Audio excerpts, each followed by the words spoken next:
I'm Jordan. And I'm Rosanna. And on this podcast, we explore how to take life off autopilot and relentlessly pursue a life worth living together. Welcome to Season 4, Episode 2 of the Relentless Pursuit podcast, The Money Mindset. You know, at the end of Season 3, we recorded a whole episode about talking about sex. And similar to talking about was sex... Was it as good for you as it was for me? So good. Similar to talking about sex, a lot of people are afraid to talk about money. From the website makingsenseofsense.com, many people think that talking about money is more taboo than talking about sex or politics, like when you're talking about friends or family or that sort of thing. And 70% of Americans think it's rude to talk about money. All right, so we're going to go a little rude today, I suppose, then. But I think that's part of our goal is to just talk about some of those things that maybe we all think about and I think makes us stronger as a couple when we can just verbalize what it is that we're thinking and get on the same page, be on the same team with that. This was actually going to be one episode where we're going to talk about sex and money at the same time and just actually kind of like fight about those things because those are the two number one areas of a relationship that couples tend to fight about the most. So I don't think we're going to fight much today, but it is important to just really to talk through money. It plays a really central role in the relationship. So there's no not talking about it. So how do we do it right? I think is the question. Yeah, I mean, both of those topics require a lot of communication because both of individuals in a relationship come into whether it's a marriage or a relationship or whatever it is with their own mindset about how you spend money, what you do with your money, how much do you save? You kind of come with those preconceived ideas of what it should be, and then you're merging those two ideas together. And unless you're openly talking about those, right? You have one mindset, I have another, you have one agenda, I have another, you have one expectation, I have another. And then when they don't mesh easily, that's where the fighting comes in. Same thing when we were talking about sex, right? I want it 9 days a week, I want it twice a week. If we're not talking about what those expectations are and finding the middle ground or finding how to incorporate what's important to both people, you end up with a lot of resentment and anxiety. Mm-hmm. I have a couple more stats though that I want to share because I thought some of these were interesting. So this isn't directly related to couples, but more about money. People are more likely to disclose their income, but only 39% of people are willing to do that. So they're more likely to disclose their income, what they make, than their savings.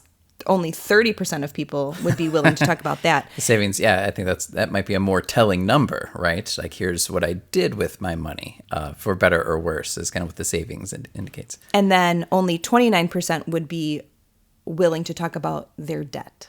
Mm-hmm. So it's just interesting, you're a teacher. So actually someone could search your name and find out how much you make per year because that's a public listing and that's something that, people can find out. I obviously own my own business. So right now, no one would know that number unless, I just said disclose that. Yeah. And we'll get into some of that today. So we'll actually share some very real Catapano numbers for everyone later on. If you actually care. Yeah. I doubt that anyone does, but it's interesting. Yeah. I make $250,000 a year. Oh, how much of that did you save? We saved nothing. We actually spent it all, or actually we spent all that and then some because we are in debt with cars and credit cards and all of that. So it's so you can make all you can make, but if you're spending it all, right? You definitely don't have a great money mindset. That's the thing. I think we both read the same article called $350,000 a year and barely getting by. Oh, yeah. And it talks about these money confessionals where it's we're scraping by on, and there's this, what most people would perceive to be a pretty high income. It's how are you scraping by on that? And, there's, a lot of, as you read those, it gets really interesting to see what people are spending on. And it depends on where they live and what kind of a lifestyle sphere that they're inundated with as well. But it's fascinating just to see kind of the mindsets that people do bring towards their money. So I think part of today is being open and honest about money. It's a topic that influences all of our lives. So we're either thinking about making money, spending money, or what to do with our money. That kind of consumes a lot of what we're doing.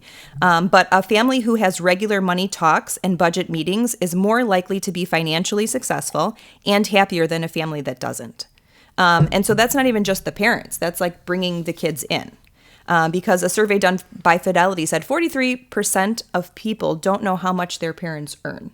and don't understand like what their parents, like as children or young adults, what they earn and then what they do with their money and what their money strategy is. So it's when you start sharing those things with your kids, even at an early age, right? Like at a level that is right for them. They don't need to know the details, but about spending, saving, and investing. When you plant those seeds early, they can be more successful. Lack of money communication can lead to financial infidelity by couples, according to Forbes. 20% of people in the U.S. keep financial secrets from their spouse. 7% of people 18 to 49 may have a secret bank account or a secret credit card that they keep from each other. Right. And what's interesting is that I think you and I both know of people who have like one or the other. I don't know very many, but I think that's really fascinating, and maybe something that you and I, because of the age that we met, like have been able to avoid. Because we met so young. We met when we didn't have any money. So, well, some of us had money, some of us didn't. But we sure immediately had like a joint banking and checking account. Immediately, like just pooled everything together, and it was our money, our life. But I think what made that easier was at the time we were both working in a similar field, in a similar industry. You made a little bit more than I did, so we kind of felt like we were in it together. Where if you're married later, right, and you come to the table with X, Y, and Z, and I'm coming with 1, 2, 3. It's like, this is yours and this is mine. But we never had that. We were so young that it was just like, this is what you pulled do. it together. But sometimes people keep that separate. Yeah.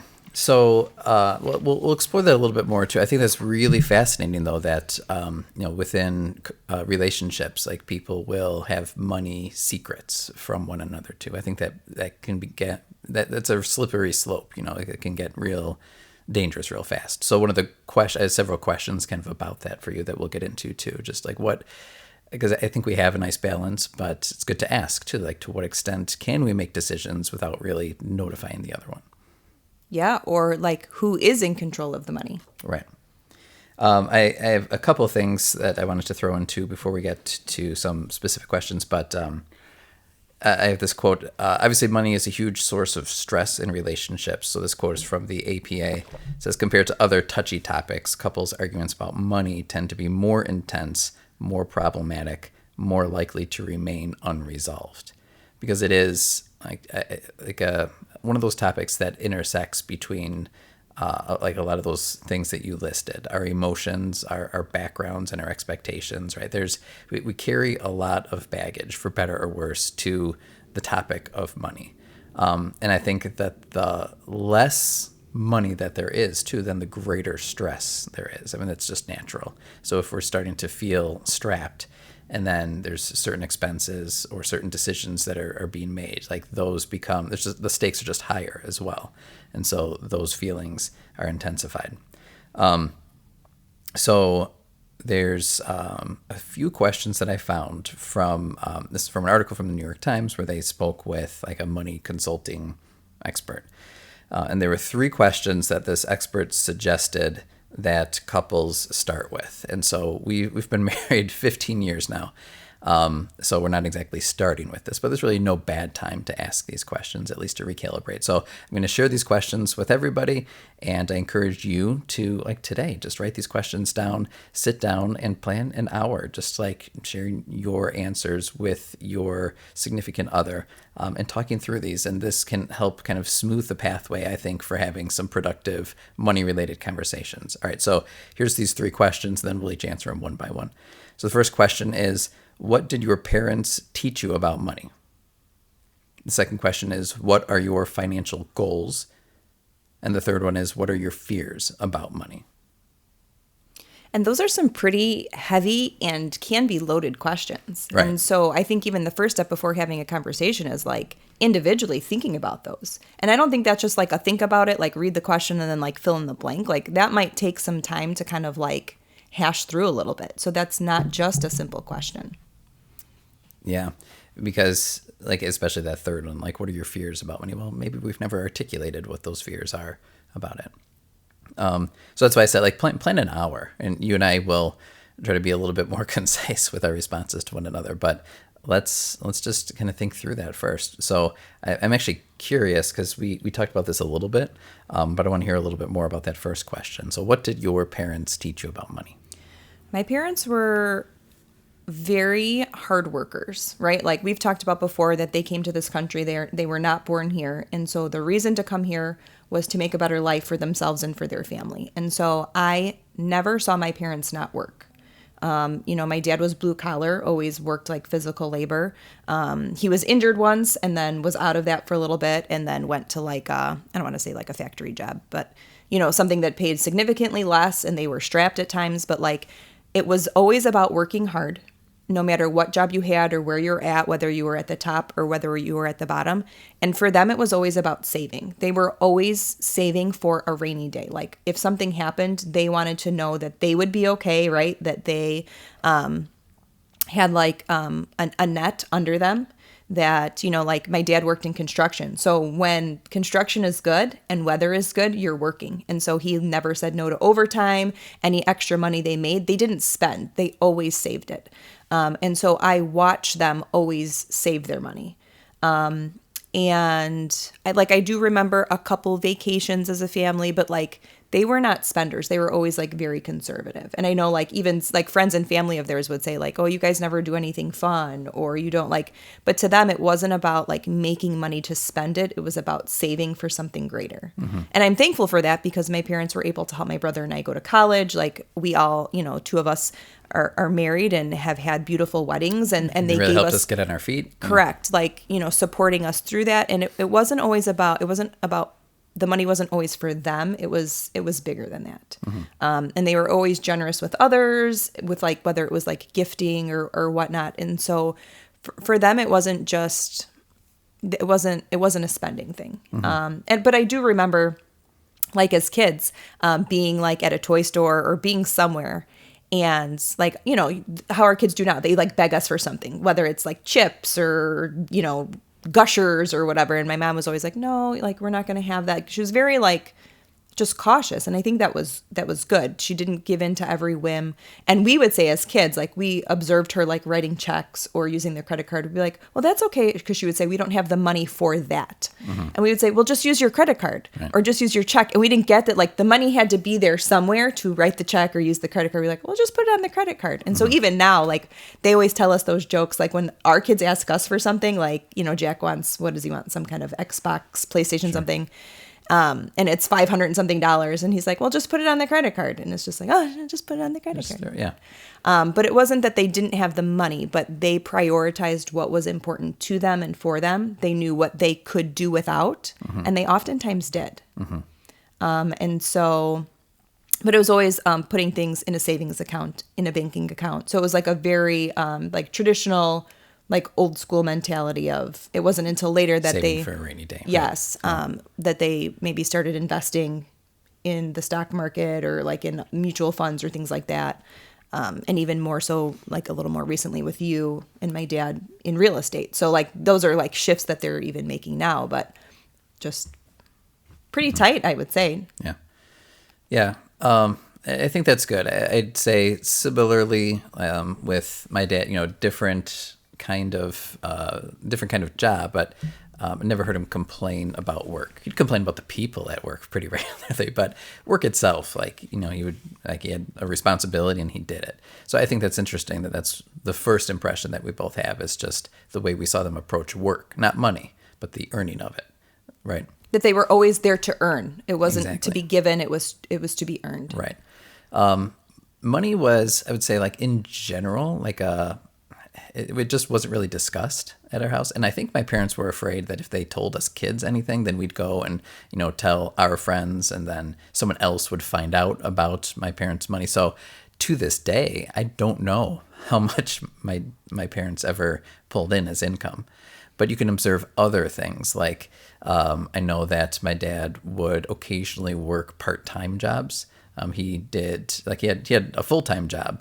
But he also would at times like have a part-time job at like in retail, or he did meter reading. We have a lot of funny stories of him like being the water meter reader, who would like show up at people's houses and do that just to pull an extra income. My mom worked part-time, like off and on, as a preschool teacher at churches for some time too. So I think one of the biggest images that I have from my childhood is my mom sitting at, we had one of those old school, like very 90s, like kitchen desks.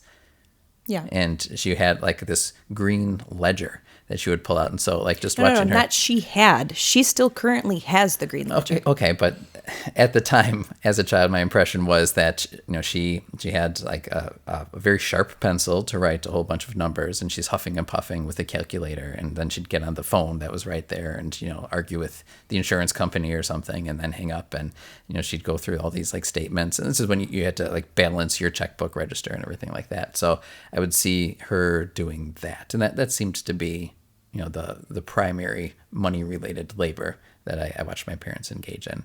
But for the most part, it wasn't something that was talked about. And then you get other like bits and pieces related to it as you get older as well. But now, did your parents, like your mom was doing the ledger, was your dad there and they were like talking about like what was there, or was it just like that was her job? That was her job. So he didn't really know what was going on there? I don't think I think he made the money and then she managed it. Okay. That's my impression anyway. So I'm sure with any bigger decisions, they would make those together. But like, but you never like saw that either, like them discussing like money or where to put it or how to. Okay. No. So as I got older, I think they did a nice job, like introducing me to a credit card and how to open a bank account and write checks and those kinds of things.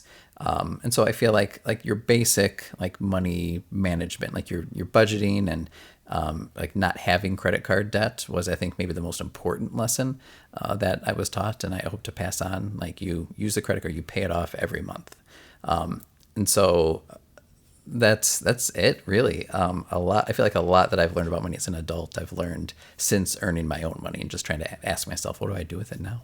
Yeah.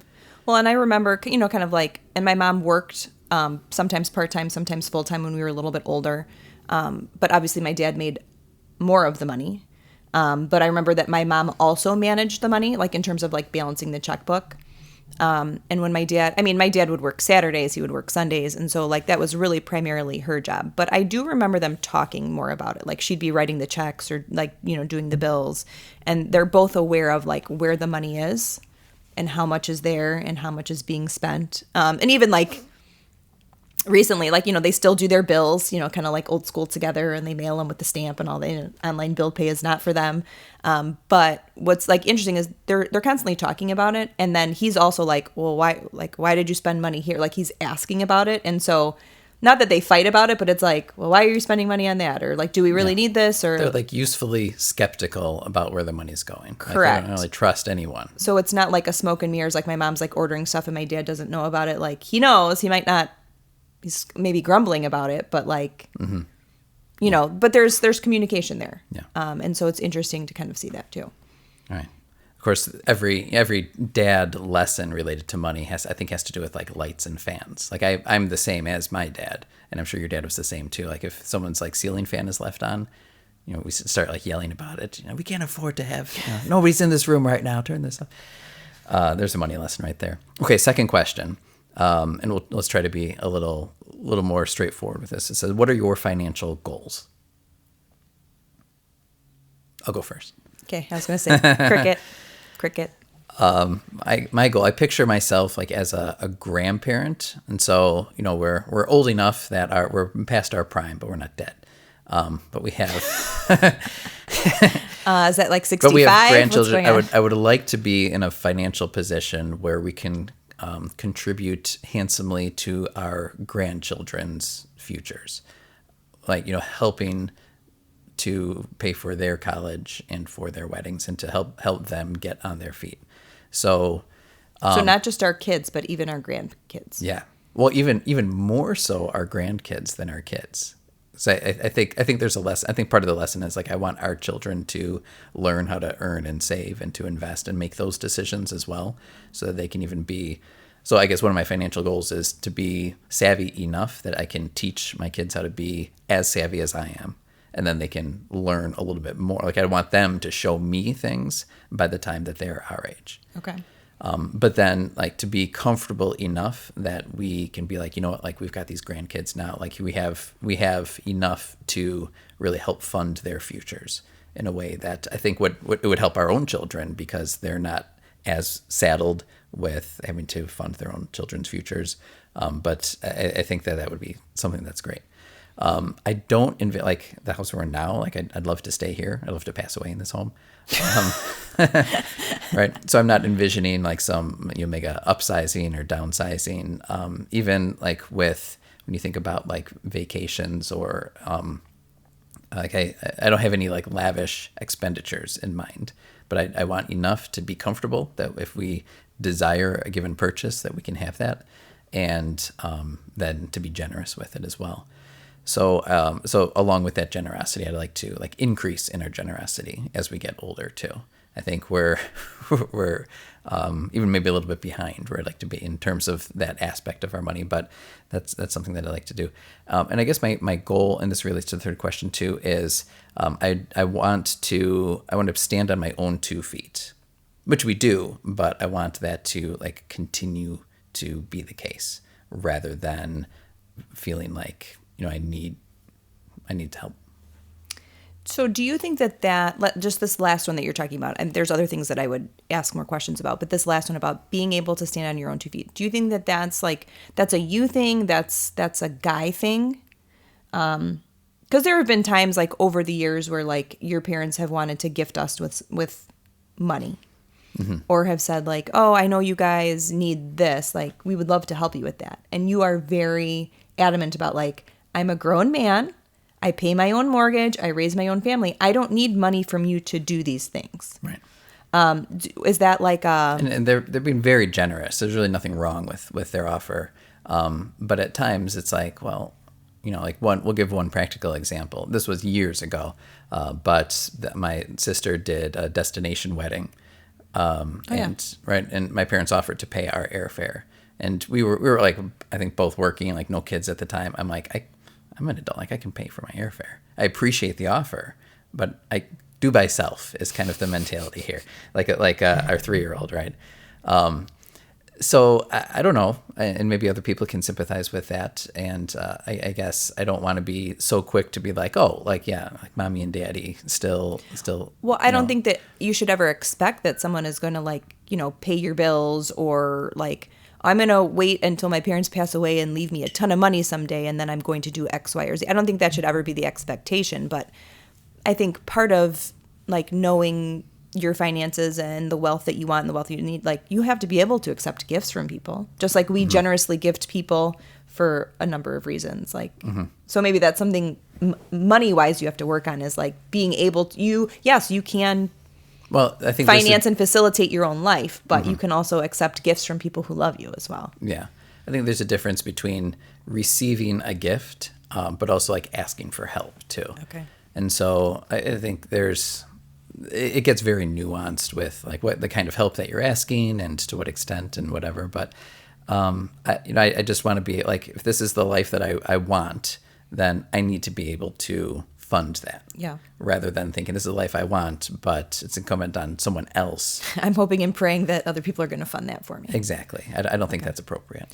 I think it's interesting, your long-term plan, that it's not about like having 3 homes or like 9 fancy cars. It's about generously like raising and helping raise future generations. But it's also about teaching them to be savvy with what they have. And so really it starts with you and what you're learning and what you're doing, in hopes I think that's the best thing I can do. So we'll talk about kids a little bit more, but yeah, I think that's the best thing we can do. Okay. All right. What are your financial goals? Let's mix this together. Goals and fears. Okay. Goals. I don't even know that I've actually thought about having a financial goal. Like I know that we have, we have investment accounts that are like for long term. We have ones like set for the kids. And I feel like you've really taken the lead with that stuff over the years. We've always been in agreement that we need to save money. But I don't really have like specific goals. And I feel like that comes from like kind of being sidelined out of the workplace for a long time, where you're the one really making the majority of the money. And so I think one of my fears has always been that like, because I'm not always contributing financially in the way that you can contribute, and I'm not going to say that I have no say, but it's like, if I'm not like generously like being able to contribute to that, like how can I dictate like where it's going and what it's doing? And so I've kind of like let that be something that you drive forward. Whereas like I run the show, but like you're kind of like paving the way for like what comes next. So that's kind of like my fear is like sometimes like I feel like I have no place financially or no say, Right. because I have nothing to give into the pool. Right. And now like that my business is starting to build and there's more there, like now like we talk a lot more about like what's next and what we're doing with this money, because like I am contributing to this money. All right, now. so I was going to bring this up later, but let's go there. Let's go here now, okay? Because I feel like this can be contentious, which is good. But for like, first of all, like I think we're generally on the same page, except like when it comes to spending was always like, you remember when we were like first married, I'd go over like this monthly budget and I'd like be literally pulling my hair out. And it wasn't because we didn't have enough money. It wasn't. It's just because I felt like we were spending too much. I'm like, we need to save more. Like, what's the deal with like this expense? And like, how could you charge this much at Target? And right. And that was from very early on. And nothing's changed. Like I feel the exact same agita over like any expense. But like I was buying like toilet paper and cleaning supplies and things that you never had to buy because your mommy bought them for you when we were first married. So you're like, how could you go to Walmart and spend this money? It's like, I didn't come home with a wardrobe or shoes. Like that was just like expenses to live. Yeah. So and I understand that much now, but like at the same time now, like we're really not spending tons on just like flippant purchases. But I do feel, and I think you agree, like you feel that same kind of stress when it's like, well, just like kind of our average everyday expenses. And we're not talking like $7 lattes here. Like we're talking about like toilet paper and groceries for kids who are only growing. In fact, my joke is that all we do is like I earn money and then I hand it over to you to buy shoes for the kids. Because they keep growing out of I feel them. that's all we do. Times 4.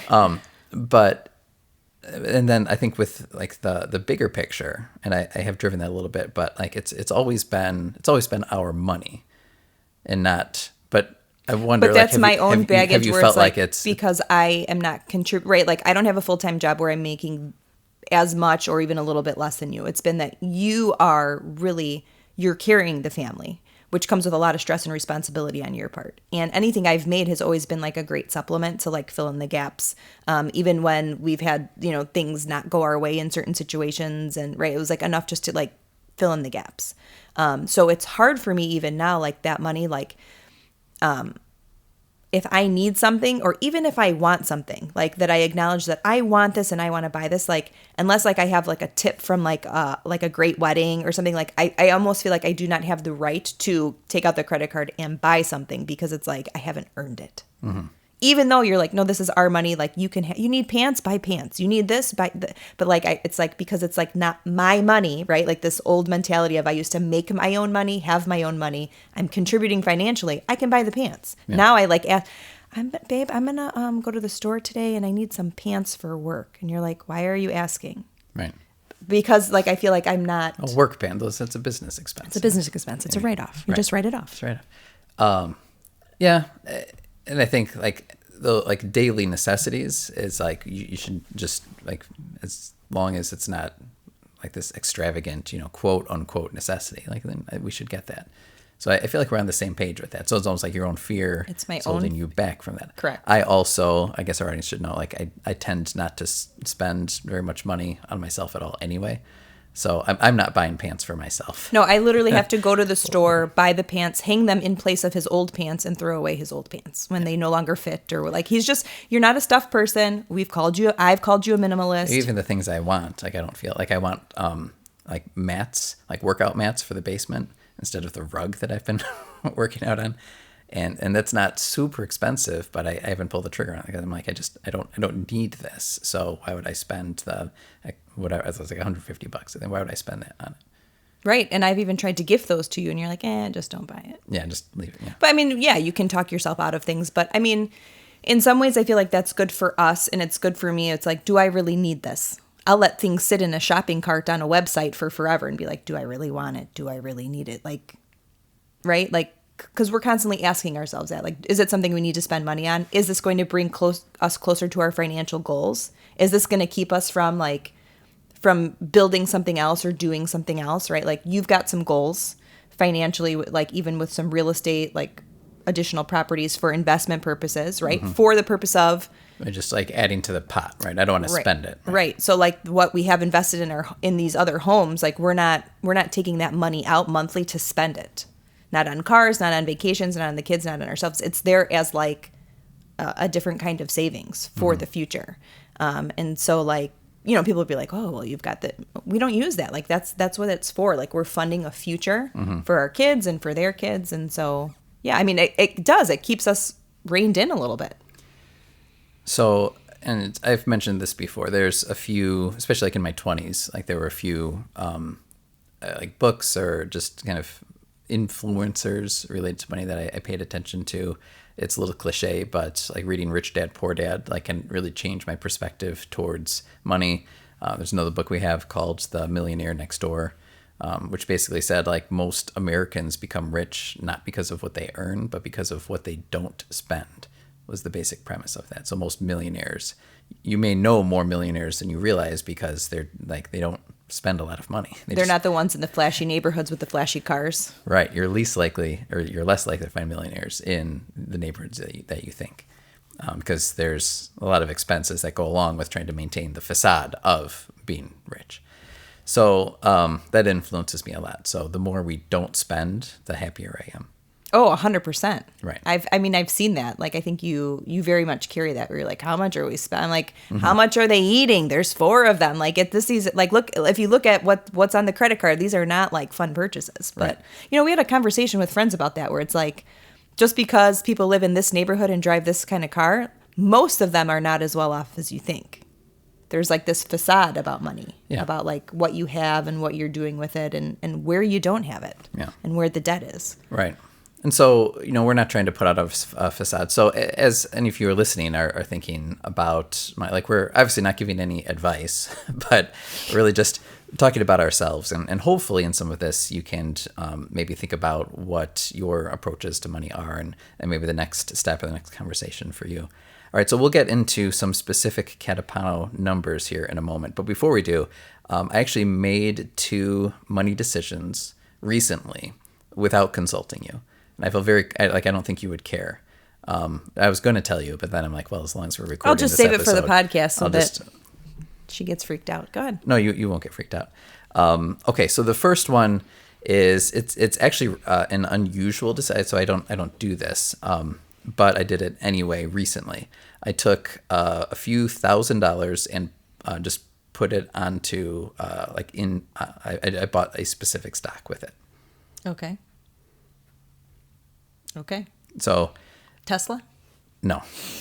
Just checking. So I won't give any like stock tips right now. So there's one stock where I read about it and I'm like, this actually seems like an opportunity. And we actually had a little bit more than we normally do it was like 2 weeks ago, I think. And so I just nabbed a small portion of that and put it there. And what's convenient about stock is that you can always sell it whenever we need to. So I felt comfortable, like at least I'm just curious, like in the short term, where does this go? So this is a chance to pick up a few extra bucks. Has it grown? It has. Significantly? Well, it's been 2 weeks. So. Well, I don't know, right? You hear something online so and someone made $1 million. Right? We haven't lost anything. All right. Okay. All right. So that thing, and I feel comfortable doing that because it's like you're aware of all of our accounts, and I know that you're not like looking at them or analyzing them. I do. I do. Probably enjoy it. I do, and I like look, and I'm like, oh, okay, like. Well, I mean, I'm not surprised, and nor do you need my permission to like really do that, because you have proven through our entire relationship to be very wise and very steadfast, and like you don't make decisions flippantly, and so I know that if you did that, like. This one was a little flippant, but. Well, maybe for you, but like right. Overall, like. It's not like you went to the casino with the few $1,000s and hoped to do something with it. So, all right. So the other decision that I made relatively recently was that I doubled the amount of money that we give each kid each month. So a little bit of context for listeners is we have like a specific like investment savings account for each kid. We have a UTMA that we put a little money in each month. I crunched the numbers, like here's how much each one will have by the time that they're 18, and it was stressing me out. So I doubled that. So it's still not a lot, but it's more than what they were getting before. Well, I think it's funny, like you say, it's not a lot. Like some people might It- disagree and be like, "Wow, that's a lot. We haven't given our kids a dime." So Right. I mean, that's So all. I'll share all those specific numbers in a minute. But Okay. Yeah. All right. But that was the second disclosure that I needed to make sure you were aware of. Yeah, that's fine. Just like I told you, I bought shoes for all of the 1,000 weddings that I am working and needed shoes. He's like, "You spent how much on shoes?" I said, "Listen, I work every weekend, 15-hour Business days. expense. I need shoes that are comfortable." Okay. All right. All right, so let's get to, so everyone should know, like, we, first of all, we'll just, like, talk through some of our numbers here. And we actually talked about this a little bit, not directly, but there's obviously, like, a division of labor when it comes to money. A lot of the experts say, like, He makes it, I spend it. No, I'm just kidding. the Besides that. they say, like, you should sit down and go over this together on a regular basis. I think by regular basis, they mean, like, monthly, probably. It's more of an annual thing for you and I to sit down and have like an intentional money conversation. But I think at this point in the relationship, like a lot of it is relatively automatic too. Like we are not, there's. But we're talking about like, we know like how much we're donating. We talk about those things and that's monthly, like that we're choosing the nonprofits that we're donating to. We agree on an amount. Well, we don't talk about everything all of the time, but like monthly we talk about like, where we're donating to and how much, and, we'll compromise on a number. Like, so there are things that we talk about, but we don't talk about every little account or every little detail all of the time. Right. But I think that there are things like we're considering this, or this is something we should talk about. So like more bigger picture, but then, one of us is the one to then like take the reins to like make it happen. It's not like I'm watching you click the mouse. Like, Yeah. There's a lot of trust that's built into that. right. Right.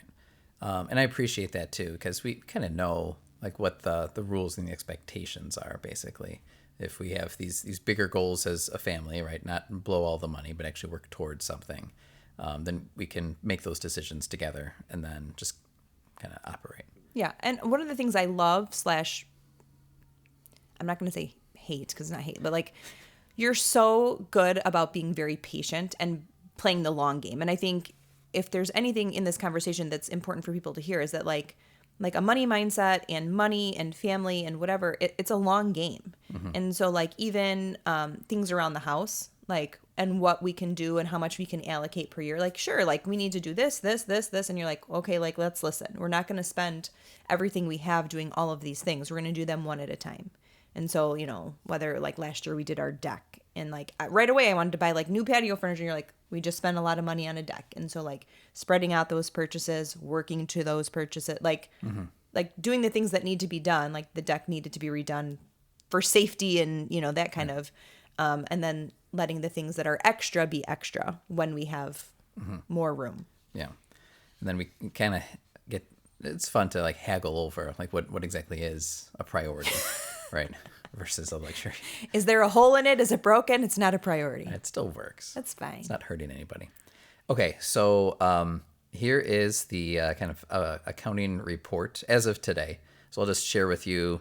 I won't share with you like every. I was going to say, I have no idea what you're sharing right now, but yeah. Go ahead, I guess. All right. So I share this with you, obviously, but we'll broadcast this as well. So some of you will hear like some specific numbers, and I guess the main reason we're actually sharing these is because nobody does, right? No one ever says like this is how much I have or this is where I'm at, and I think that probably does us a disservice in the long run because by not talking about money with one another, I mean like outside of the house, you don't really know. Like where you stand or what decisions are helpful or harmful for you. And so this is really just kind of us disclosing some things to get the ball rolling. And I hope some of you will listen and be like, oh, actually, this is a good idea. It's pretty good for them. And some of you listening be like, well, I could give them, a piece of advice or two. And, great. Give us a piece of advice or two. We'd love to be in a better place. So we're just starting the conversation here. So as we talk with one another, know that we invite you to be a part of this with us. All right. So overall, like every month by and this is specifically my income ends up being like after taxes and everything, it's $7,200 a month, roughly. But a number that I'm proud of, but equally stressed out by, is the amount that we're like saving or putting away each month too, for ourselves and for the kids. And so that number is $1,600 a month. And that stresses you out. It's never enough. Never, never. And so that includes like retirement savings, and so we both have a Roth IRA that gets a big chunk of that. And for the kids, it was $50 per month into their. I have a UTMA investment account with each of them through Vanguard, and so they each get $100 per month. And so the numbers are climbing. It kind of goes along with the stock market, but at least like that's a little something we can give to them each month. That's a lot of money over time. They better appreciate it. Well, and the thing is we are not like, it's like their college savings, right? And we do not give into like toys and all of their whims and fantasies and requests for ice cream all of the time, but we're consistently giving to something that's a little bit more long term. Right. And so the goal is when they turn 18, actually, I haven't shared this, I actually have like a small course, like a dad course that I'll have them through include. There's like 2 specific books they have to read. And then we can like, officially, because the money's in a trust, so then we can release the money to them after they're 18. We don't have to release it to them. We do not have to. So they need to earn access to, well, it really is their own money. And so those are obviously 2 of the bigger numbers there. As far as our savings account goes, and this is kind of the amount of money that we have set aside that is ready, like we can spend it today if we want to, is a little over $60,000. Is that what's in the houses that we own, or this is separate? This is it's not the equity, it's the cash in the account. Okay. So, but that's earmarked for some certain things though. So, and anyone listening might be like, oh, like, well, yeah, like we can buy a car today if we want to, right? We can go on vacation if we want to, but we don't. In fact, it would stress me out immensely if we did. Guys, I wish you understood like how stressed he is about all of these things all of the time. Right. But that's earmarked as well. Like that's going to eventually be what I see as like the kind of the down payment cash for another rental property. And I think, that for us, or at least I think more so for me, is a goal. And I don't see that as like spending money on, on a car or on a vacation or like any new toy, because once you spend it on something, then the money's just gone. But if you put it into a house, I see it as like really a more efficient bank account. Correct. That hopefully continues to grow with. Right. You get the equity, and if you rent it successfully, then you get that monthly income as well. So that's part of my goal, is to kind of like just continue to roll that year after year. Generate more wealth. Yeah. And so those are some of the like there's the income, there's savings, there's what we have on hand. There's more that could go into it.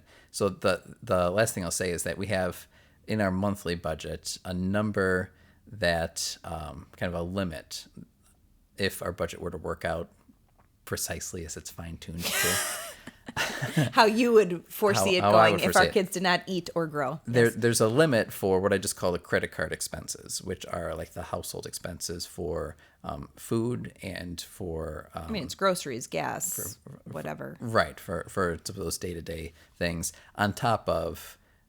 included with that is also some of I call them the luxury expenses. If we do get like pizza on a Friday night, or if we do end up buying something for ourselves that we don't need, but we kind of need and kind of want, the things that could be postponed or not purchased at all.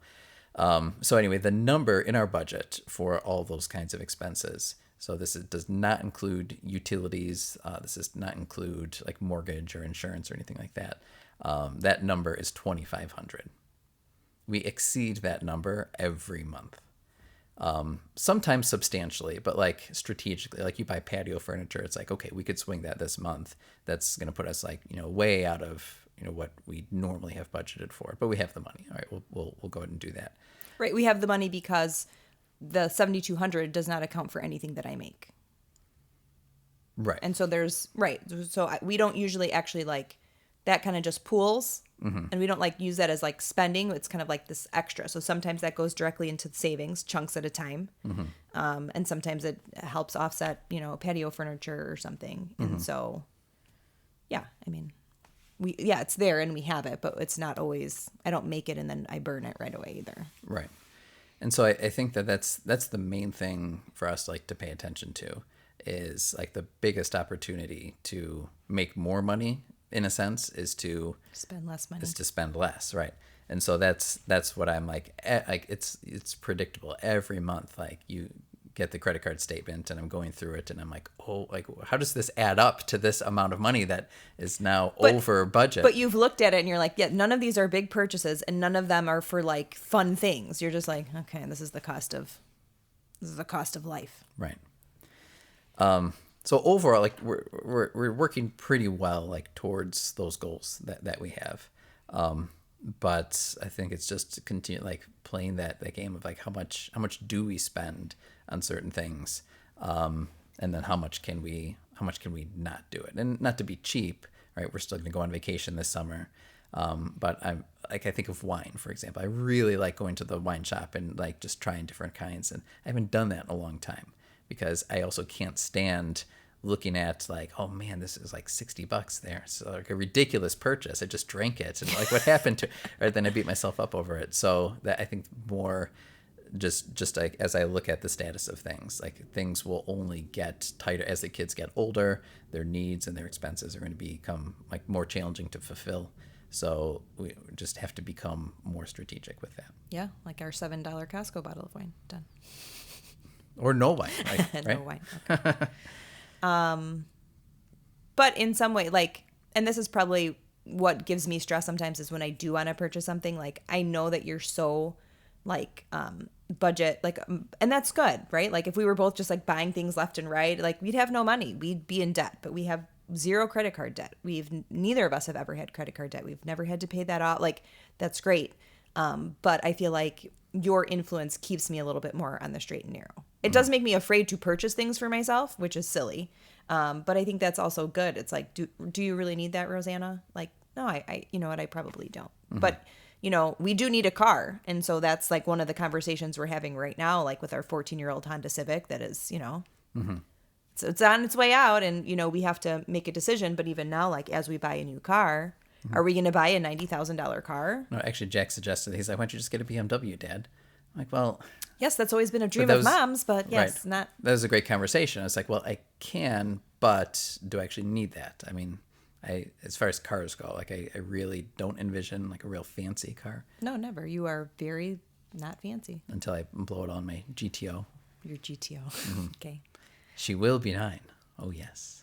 She will. But it's interesting. The kids pick up on that stuff. Like, how come our friends, so a lot of our friends' parents have fancier cars than we do? Dad's cheap. Great question. Dad doesn't like to spend money on cars. And you guys scratch your bike handlebars across the sides of them. That's what I can't stand. That's why I don't want to buy new couches either. We're not, well, we're almost there. We're not there yet. I mean, yeah. We got the puppy, you got the 3-year-olds. Yeah. A couple years. All right, so a few final questions to wrap up here. One is I think we'll do a different episode about like talking to kids, but my mentality that I'm trying to pass on to them is I call it DIS because I can't think of a better acronym. We did talk about donating as well, but that's what the D in DIS stands for. Is like, so I tell the kids, like, when you have money, here's the choices that you make. How much do you want to donate? How much do you want to invest? How much do you want to save? Which I think is different from investing. And then how much do you want to spend is the last number. And so they divide into those 4 categories. But our kids know that from now. Like they know that they have some money that they have saved like in their little wallets upstairs and even in a bank account that they could access if they like were saving towards something. And then they know that they have their investment account.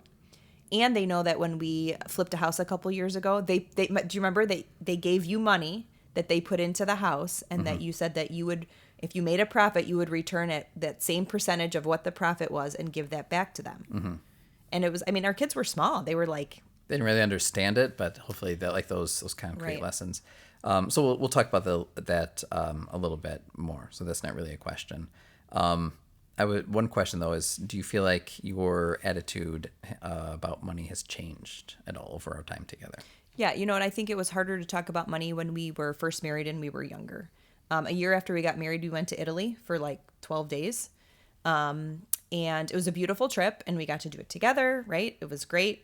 Dual income, no kids. We had the money. We were still saving like $1,000 or $2,000 a month. Like it was crazy. And after that, you're like, I can't believe we spent money on this trip. I regret going. And I was just like, kind of like made me sad that like you didn't find any enjoyment. Well, I think you did, but it was just like the way that your brain processes. Like it wasn't, not that it wasn't worth it, but it was just like, you also have to enjoy your life and you have to know like that you can do things and you can be responsible and you can save and but like sometimes like that irks your master plan where I was like we had a beautiful time, like we saw a part of the world and you're like we spent too much money.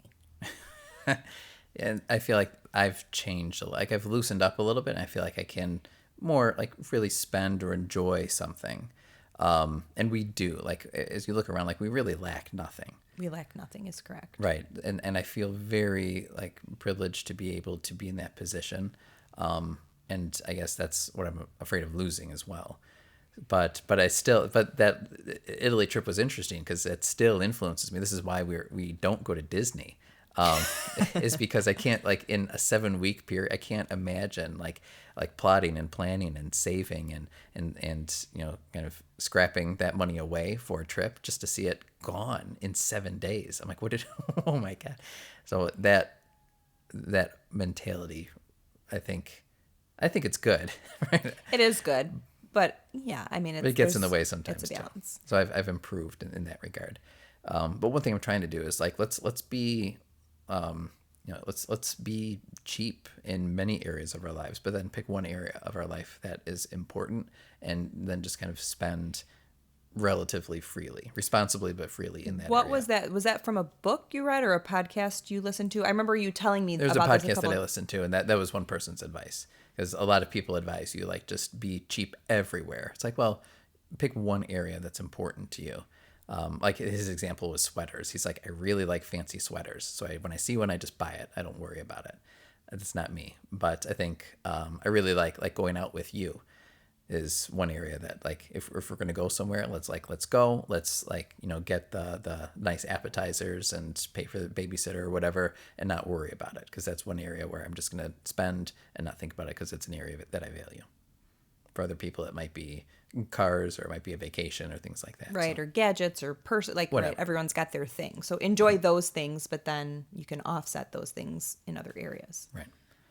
All right, so I think we've talked about enough about money, at least for one conversation. People's entire careers are devoted to this, so I don't think we can be exhaustive today. But our hope was just to like lay a range of ideas out to all of you listening, and also just have an authentic conversation, me and you. So I hope that we can continue to just kind of watch what we're doing with that and communicate with it as we go. Yeah. I mean, I think it's become easier to talk about money over time because it's a constant conversation that we've had to have. Mm-hmm. Every year we kind of like reassess our goals and like what we plan on doing with our money for that year and how we're going to get there. Even when we bought our house, it was like the same thing. We like buckled down and buying this house. Yeah, it was like a 3 or 4 year process. Right. And just knowing that and kind of like when you kind of start with the end in mind, right? Like we had this goal of a bigger house, like what we're going to have to do to get there. And so it's easy now to talk about money, even though we still fight about certain purchases or when or timeline or whatever, and not fight, but like disagree or have different feelings.